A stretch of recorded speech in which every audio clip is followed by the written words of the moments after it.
السلام علیکم ناظرین، جیسے ہم آپ کو آگاہ کر رہے تھے اب معاملہ شروع ہو چکا ہے جوڑ توڑ کا، اور جوڑ توڑ کے ماسٹر اور جسے مفاہمت کا بادشاہ بھی کہا جاتا ہے آصف علی زرداری، وہ اسلام آباد پہنچ گئے ہیں، اور بلاول بھٹو زرداری وہ بھی اسلام آباد میں ہیں، اور آج پاکستان پیپلز پارٹی کا اجلاس جو ہے وہ بلایا گیا ہے۔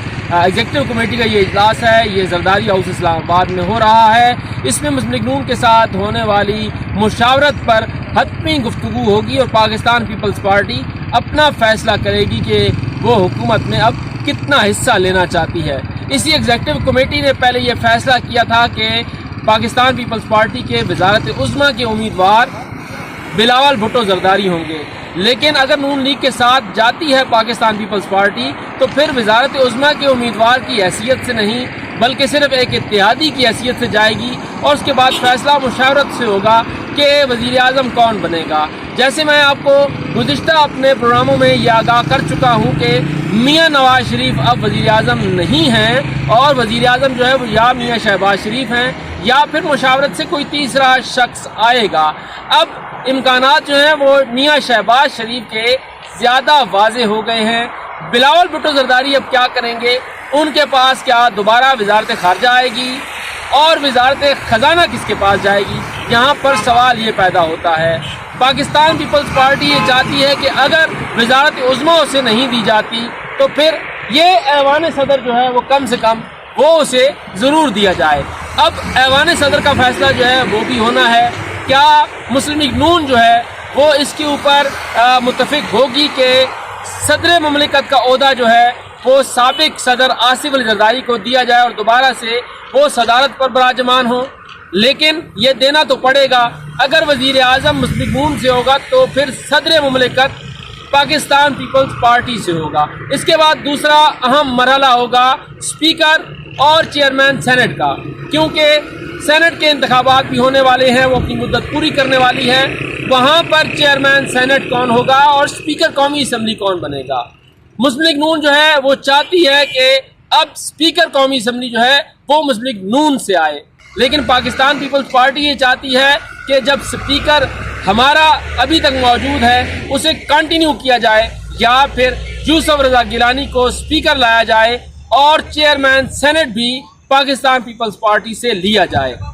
مسلم لیگ نون یہ بات واضح کر چکی تھی کچھ عرصہ پہلے کہ چیئرمین سینٹ مسلم لیگ نون کا ہوگا، اور اسحاق ڈار صاحب کا نام بطور چیئرمین سینٹ بھی گردش کرتا رہا ہے۔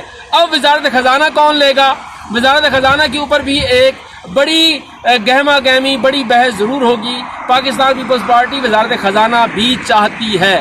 یہ تین عام وزارتیں ہیں جن کے اوپر فیصلہ ہونا ہے، وزارت خارجہ، وزارت خزانہ اور اس کے ساتھ ساتھ وزارت داخلہ۔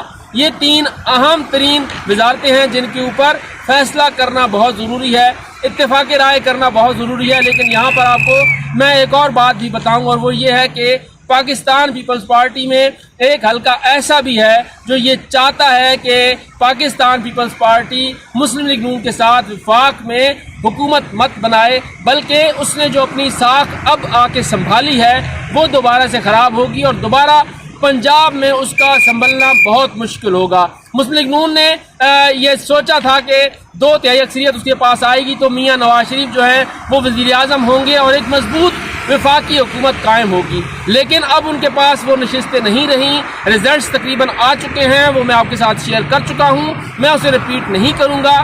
اب مخلوط حکومت بننی ہے، اور مخلوط حکومت کا مطلب ہے کہ کمزور حکومت بننی ہے۔ جب کمزور حکومت بننی ہے تو میاں نواز شریف اس حکومت کے وزیر اعظم نہیں بننا چاہتے، اس لیے یہ معاملہ جائے گا میاں شہباز شریف کی طرف، اور ایسی صورت میں پاکستان پیپلز پارٹی اگر اس کے ساتھ ہوگی تو پھر حکومت کسی حد تک آگے بڑھے گی۔ لیکن اگر پاکستان پیپلز پارٹی، جس کے چیئرمین کو ایک مشورہ یہ بھی دیا جا رہا ہے اس کی اپنی جماعت کی طرف سے کہ آپ اپوزیشن پر بیٹھیں، اگر پاکستان پیپلز پارٹی اپوزیشن پر بیٹھتی ہے تو اس کا فائدہ اسے بہت زیادہ ہوگا۔ ایک تو وہ کھل کر تنقید مسلم لیگ نون پر کرے گی، دوسرا پنجاب میں اپنے آپ کو اور مضبوط کریں گے۔ بلاول بھٹو زرداری نے طوفانی دورے کیے ہیں اس قلیل ترین وقت میں جب انہوں نے انتخابی مہم چلائی، اور انہوں نے فوکس اپنا